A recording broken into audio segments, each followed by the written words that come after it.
Hello दोस्तों, मेरा नाम रोहित और स्वागत है आपके अपने यूट्यूब चैनल बिजनेस सेंटर में। तो देखिए, आज के वीडियो में बताने वाला हूँ VBU, ठीक है ना। सेमेस्टर 6 का है, कोर 13 का पॉलिटिकल साइंस का, ठीक है। और आप बहुत सारे यूनिवर्सिटी में आज एग्जाम भी है, जैसे विनोबा भावे यूनिवर्सिटी में, ठीक है। तो ये वीडियो आप लोग के लिए भी है, ठीक है ना। तो लोकतंत्र के उदारवादी सिद्धांत का वर्णन करें।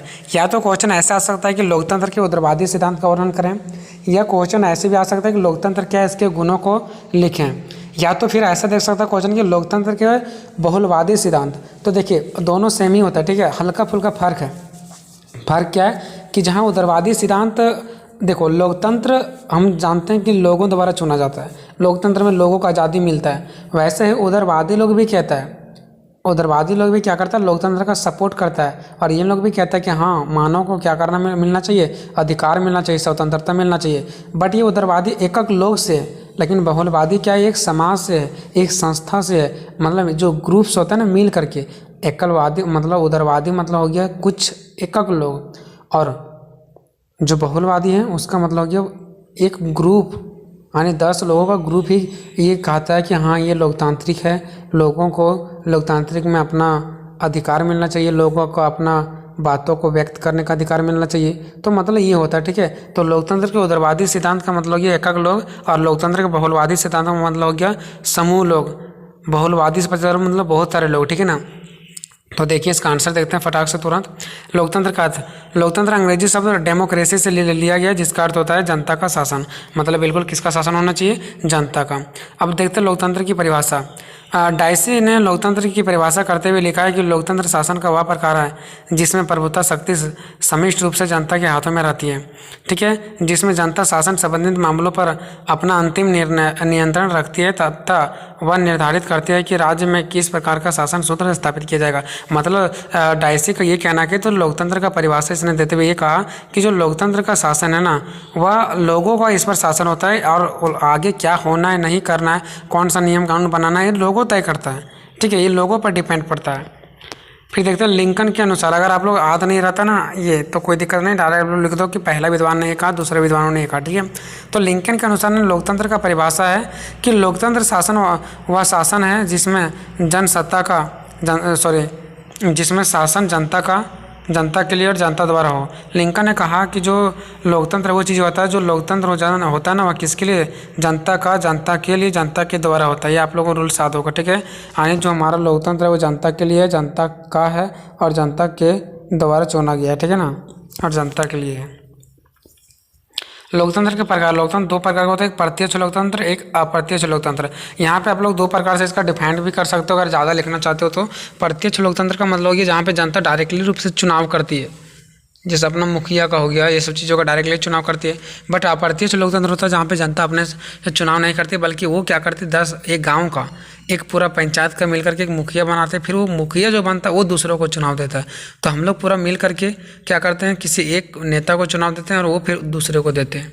तो ये हो गया अप्रत्यक्ष में, कि जनता तो डायरेक्ट रूप से नहीं दे रहा, ये तो मुखिया को बना रहा है, लेकिन मुखिया किसी और को बना रहा है। अब देखते हैं लोकतंत्र के उदारवादी सिद्धांत। तो उदारवाद ने एक ऐसे राजनीतिक और सामाजिक वातावरण के निर्णय पर बल दिया जिसमें व्यक्ति की स्वतंत्रता और गरिमा सुरक्षित रह सके। देखिए, उदारवादियों ने ये कहा, राजनीति के एक ऐसे वातावरण पर बल दिया इन लोगों ना, जिससे इन लोगों को लगा कि ये स्वतंत्रता और गरिमा को सुरक्षित रख सकें, है ना। अन्य उदारवादियों जो लोग थे वह क्या किया पता है, लोकतंत्र का सपोर्ट किया, इसलिए ताकि हमारा वातावरण सही रह सके, हमारा स्वतंत्रता, व्यक्ति जो है वो स्वतंत्र रह सके, और वो गरिमा उसका सुरक्षित रह सके, उसका संस्कृति क्या रह सके, सुरक्षित रह सके। दूसरा, ऐतिहासिक दृष्टि से देखा जाए तो 17वीं से 19वीं शताब्दी तक का काल उदारवाद के प्रचार प्रसार का काल था, जिसमें न सिर्फ आर्थिक बल्कि राजनीतिक संस्थाओं का भी महान परिवर्तन हुआ। मतलब ये कहना है ना कि उदारवादियों का जो प्रचार प्रसार हुआ ना, पूरा प्रचार, जब उदारवादी नया नया बन गया लोकतंत्र में, आने उदारवादी मतलब क्या कि उदारवाद के लोग जो थे, उदारवाद नहीं बना, उदारवाद के लोग आए और उदारवाद के लोग लोकतंत्र के सपोर्ट करने लगे, ठीक है। तो 17वीं से 19वीं शताब्दी में इसका बहुत ज़्यादा प्रचार प्रसार चला, और इससे ना कि सिर्फ हमें आर्थिक रूप से फायदा हुआ, आर्थिक मतलब पैसों से फायदा हुआ, बल्कि हमें सामाजिक राजनीतिक संस्थाओं के रूप में भी क्या हुआ, बदलाव देखने को मिला। तीसरा, हॉब्स लॉस्की जैसे अन्य विचारकों ने भी लोकतंत्र का उदारवादी का समर्थन थे, क्योंकि लोकतंत्र प्रणाली के अंतर्गत ही सारी सुविधाएं स्वतंत्रता संभव है। इन लोगों ने भी इसका सपोर्ट किया, क्योंकि इन लोगों को पता है कि जितनी भी सारी सुविधाएं आएगी वो स्वतंत्रता के अंदर ही सुविधाएं आएगी, है ना। अगर हम लोकतंत्र को हटाएंगे और अगर स्वतंत्रता को नहीं रखेंगे तो उसमें सुविधा नहीं आएगी। तो हॉब्स और लॉस्की का भी मजबूरी था इसी में ऐड हो जाना। चौथा, इसमें सभी नागरिकों को शासन कार्य में भाग लेना, सरकार का गठन करना, उसकी आलोचना करना और यहाँ तक कि आवश्यकता हो जाने पर वर्तमान शासकों को सत्ता से हटाकर उसके स्थान पर नए शासकों की नियुक्ति करने सब किसका अधिकार होता है? जनता का अधिकार होता है। और ऐसा किसने कहा? तो उग्रवादी के लोगों ने कहा कि जनता को ऐसा अधिकार होना चाहिए। अब नेक्स्ट देखते हैं 5वां नंबर। उग्रवादियों का मानना था कि मानव को जन्म से ही कुछ अधिकार मिला हुआ जिसे प्राकृतिक अधिकार बोलते हैं। मतलब इसे मानव को कोई अधिकार दिया नहीं, बल्कि जैसे ही मानव जन्म लेता है उसको कुछ अधिकार मिल जाता है जिसको प्राकृतिक अधिकार कहा जाता है। ठीक है, जो प्राकृतिक ने दिया है।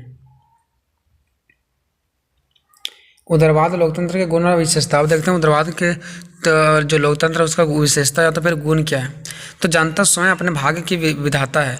जनता अपने बारे में खुद से निर्णय ले सकती है ना, तो जनता स्वयं अपने भाग्य की विधाता है, क्योंकि लोकतंत्र एक ऐसे शासन प्रणाली है जिसमें जनता द्वारा जनता के लिए शासन देखने को मिलता है। यहाँ सब कुछ जनता के हाथों में होती है। मतलब यहाँ पे जो भी कुछ होता है सब जनता के लिए ही होता है, इसलिए कहा गया है जनता स्वयं के अपना भाग्य का क्या होता है? विधाता होता है। उसे क्या करना है नहीं करना उसे खुद पता होता है। अधिकार और स्वतंत्रता की रक्षा। एक लोकतांत्रिक राज्य लोगों की स्वतंत्रता और उनके अधिकारों को हस्तक्षेप नहीं करता है। मतलब कोई भी देश जो लोगों का अधिकार मिला हुआ है उस पर अपना हस्तक्षेप नहीं करता, मतलब अपना उसमें हाथ नहीं लगाता।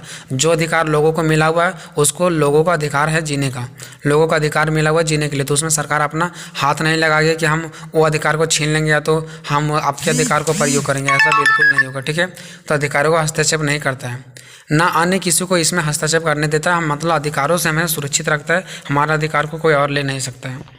ठीक है, शासन का आधार विवेक है ना कि बल। देखो इन लोगों ने कहा कि शासन का जो आधार है ना विवेक है, बल नहीं है। अगर कोई बलवान व्यक्ति है तो इसका मतलब ये नहीं कि वो शासन में सबसे ज़्यादा उसका लाभ मिलेगा, ऐसा बिल्कुल नहीं है। तो लोकतंत्र की मान्यता यह है कि सभी निर्णय उचित वाद विवाद के द्वारा ही लिए जाए, ना कि हिंसा व शक्ति के प्रदर्शन पर। अगर कोई बड़े बड़े लोग अगर हिंसा कर रहे हैं, शक्ति लगा रहे हैं, तो उसके बात को माना जाना चाहिए, बिल्कुल गलत है। हर एक विचार को सोच समझ के किया जाना चाहिए और हर एक लोगों का मत लेना जरूरी है, ऐसे इन लोगों ने कहा था। ठीक है, अब चौथा देखते हैं जनता का राजनीतिक शिक्षण।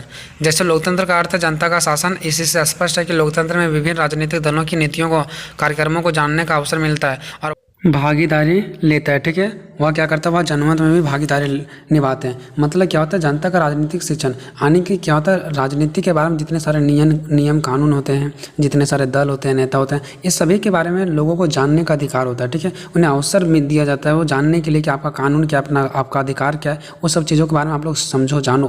ये उदारवादी का कहना था। फाइनली अब हम लोग पहुँच गए निष्कर्ष पे। तो अतः उपरोक्त परिभाषाओं और विशेषताओं से स्पष्ट है कि लोकतंत्र और उदारवादी लोकतंत्र दोनों एक जैसा कार्य करती है। ठीक है, यानी दोनों एक ही जैसा है। लोकतंत्र और एक उदारवादी लोकतंत्र दोनों एक ही जैसे है ना, और दोनों एक ही जैसा काम करती है सिद्धांत। और यहाँ पे उसका देखिए दोनों का सिद्धांत भी एक ही जैसा है। अतः लोकतंत्र का ही दूसरा रूप उदारवादी लोकतंत्र है। ठीक है यार, मैं मैसेज से परेशान हो गया दोस्त, मैं बोलूँ कि अब वीडियो बनाने तक नहीं दिया जाता है। ठीक है दोस्तों, मिलते हैं नेक्स्ट वीडियो में, तब तक जय हिंद जय भारत।